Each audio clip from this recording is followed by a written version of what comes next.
Един неделен ден отидахме заедно на Диана, на басейна. Аспарухов изчезна. Потърсихме го по всичките там съблекални, по всичките басейни, няма го никакъв. Открих го зад кулата за скоковете, тогава имаше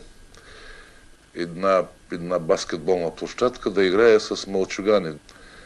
И играеше футбол не като покровител, не като звезда, не да покаже на лицата какво той може, те не могат.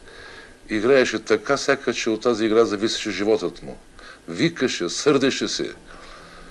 И тогава разбрах какво е той за играта и какво е играта за него.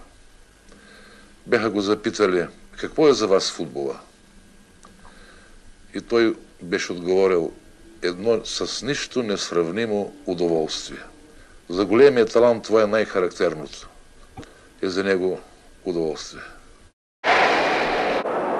Щастлив съм, че винаги съм играл пред многобройна и ентусиазирана публика. Пълните трибуни задължават. Излязъл е човекът от завода, след като е изпълнил една-две норми, дошъл на стадиона да види нещо хубаво и ние сме длъжни да му го покажем, да не го разочароваме.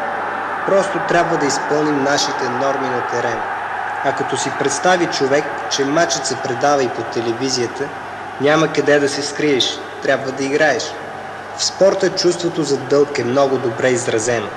Дълг към публиката, дълг към съотборниците, дълг към треньора, а защо не и дълг към себе си.